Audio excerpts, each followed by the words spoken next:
Rencontrer Alain Bernard, un champion olympique, cela méritait bien une belle Marseillaise. Ce matin, il a participé à un atelier de savoir nager avec des collégiens de Sada à Tahiti. Il s'est ensuite rendu à l'école élémentaire de Barakani, labellisée Paris 2024. Pour les élèves, c'est une journée qu'ils ne vont pas oublier de sitôt. C'est un moment unique, c'est pas comme si je ferais ça une deuxième fois. Donc j'essaie d'en profiter le plus possible. Ça fait un plaisir de nager avec lui et de le voir vu que c'est un grand champion. Et il nous a appris un petit peu à nager et on a fait un jeu avec lui et on a gagné. Ça me donne envie d'être nageur, d'être professionnel de natation. Les professeurs ont eux aussi été conquis par cette rencontre, d'autant qu'Alain Bernard vient pour convaincre du bien fondé de construire des piscines à Mayotte. C'est ce que les enseignants de PS réclament pour pouvoir apprendre aux enfants dans de meilleures conditions. Pour la natation, c'est très bien parce qu'il a vu aujourd'hui justement dans quelles conditions on travaillait. Aujourd'hui, on a vu que c'était plutôt agité. Il vient apparemment pour la promotion de construction de piscines à Mayotte. Donc il a vu effectivement qu'un milieu standardisé avec des bassins où on voit le fond, où c'est plat, surtout pour les niveaux les plus en difficulté, ceux qui ne savent pas du tout nager, les non-nageurs complets. C'est vrai que c'est plus difficile d'apprendre dans ces conditions-là, qui sont très changeantes, plutôt que dans un milieu, dans un bassin standardisé, en piscine, où on voit le fond. À Mayotte, énormément d'enfants ne savent pas nager et des drames ont lieu chaque année. Alain Bernard espère faire bouger les lignes en créant des piscines qui vont répondre aux particularités du territoire. C'est une piscine hors sol avec un toit, avec une halle de bassin qui est ventilée naturellement. Donc c'est vraiment fait en structure légère avec un bassin autoporté pour qu'il puisse justement être à moindre coût, non seulement sur l'investissement mais sur l'exploitation. Et puis dans cette piscine, idéalement, il y aurait de la technologie, quelque chose qui dynamise l'apprentissage de la natation avec des fonds de la piscine qui peuvent être animés par des fonds marins, par des films de diffusion, des caméras pour refaire le débriefing de l'apprentissage. Donc vraiment, voilà, penser la piscine de demain, du futur, que ce soit en métropole ou à Mayotte, que ce soit la même chose. Face au manque d'eau à Mayotte, les créateurs de ces infrastructures ont réfléchi à un système de remplissage grâce à l'eau de mer pompée puis transformée en eau douce. Reste maintenant à savoir si les pouvoirs publics seront sensibles à ce projet, alors que pour l'heure, Mayotte ne dispose d'aucune piscine municipale.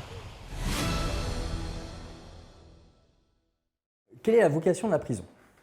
La première vocation, au jour d'aujourd'hui, c'est de permettre à un délinquant qui a été reconnu coupable des faits qui lui sont reprochés, de pouvoir à un moment s'amender et donc d'avoir un temps suffisant pour l'écarter de la société, lui faire comprendre un petit peu la portée de son geste et lui donner la possibilité de s'amender.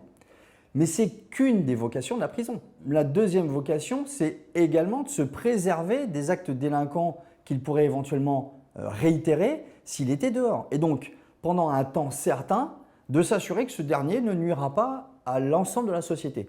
Donc dans ces conditions-là, à mon sens, la prison, elle répond pleinement à sa vocation. Peut-être que pendant un temps, pendant quelques mois, pendant quelques années, mais en tout cas, elle répond à cette vocation. Sur ce point-là, oui. Je me protège d'eux. Après, elle protège la société en fait. Voilà, c'est ça, protéger la société de ces délinquants.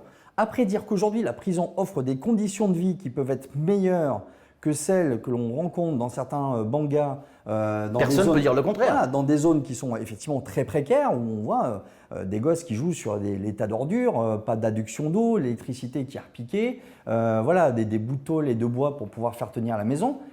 Oui, c'est une réalité, les conditions sont certainement meilleures en matière d'hébergement finalement et d'alimentation et de suivi pour ces délinquants que dans leur banga.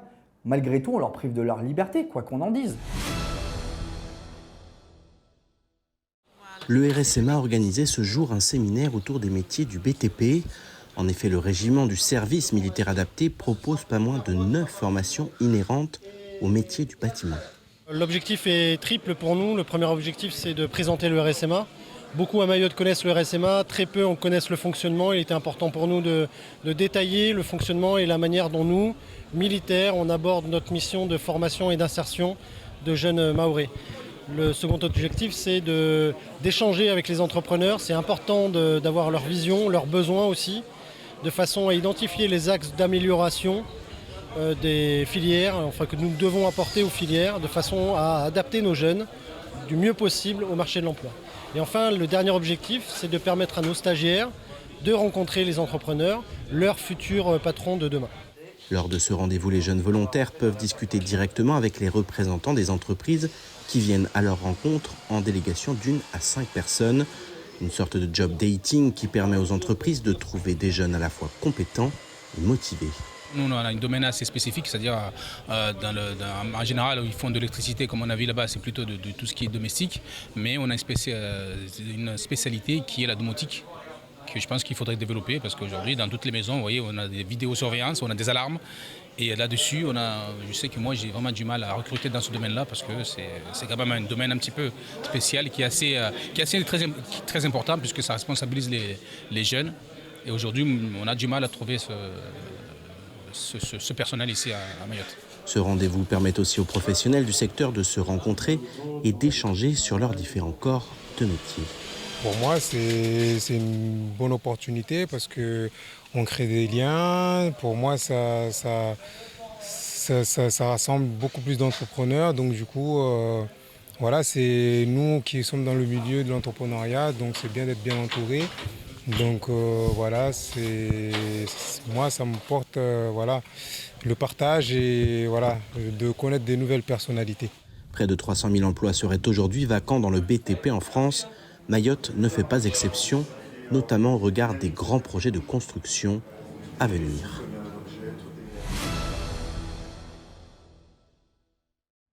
« 140 ans, c'est le nombre d'années de prison distribuées aux 11 prévenus du gang des coffres-forts. Ce procès historique aux assises a donc rendu son verdict hier. Les délibérations ont duré plus de 7 heures. Les juges et le juré populaire n'ont pas fait dans la clémence. Les peines vont de 3 années d'emprisonnement à 18 années. En outre, 9 des accusés sont interdits définitivement de territoire français. Pour les 2 prévenus mineurs au moment des faits, l'interdiction s'élève à 5 ans pour l'un et 15 ans pour l'autre. Enfin, tous les accusés sont interdits de posséder une arme pendant 5 ans. Le président du tribunal a néanmoins rappelé que chacun avait la possibilité de faire appel sous 10 jours. Au regard des peines, autant dire que cette affaire est encore loin d'avoir trouvé son point final. Reste maintenant à savoir si les juges de la cour d'appel confirmeront les peines ou seront plus cléments. La presse réunionnaise évoque la venue d'une délégation ministérielle sur l'île Bourbon. Le Premier ministre, le garde des Sceaux et le ministre de la Santé pourraient être en visite sur le département voisin les 10 et 11 mars prochains. Jean Castex pourrait notamment signer les protocoles d'accord pour le financement additionnel de la nouvelle route du littoral. Le ministre de la Santé viendrait pour aborder les questions hospitalières avec les professionnels. Quant au garde des Sceaux, il est attendu de pied ferme après ces 2 visites annulées. Pour le moment, aucune extension du voyage vers Mayotte n'est avancée. La venue du Premier ministre à Mayotte dans le contexte actuel d'insécurité et de début de révolte populaire serait pourtant un signe fort. En effet, aucune visite de taille n'a eu lieu depuis la venue d'Emmanuel Macron au mois d'octobre 2019. À suivre. Madagascar compte les pertes après le passage de Emnati. Le cyclone tropical intense est ressorti sur le canal de Mozambique au cours de la nuit dernière sur la côte sud-ouest de la Grande Île. Il avait touché terre mardi vers 23h à Manakara, une ville du sud-est qui comptait encore les pertes liées à Batsirai. Les districts de Mananjari et de Nossi Varika ont été durement frappés. Il faut dire que des rafales à plus de 140 km/h ont été enregistrées. Pour l'heure, les premiers bilans peinent à arriver, mais l'ONU se prépare au pire. Plus de 30 000 personnes ont été notamment accueillies dans des centres d'hébergement d'urgence. Des milliers de foyers sont privés d'eau et d'électricité. À l'heure actuelle, Emnati s'est éloigné définitivement des terres habitées. Mais il laisse derrière lui un nouveau théâtre de désolation.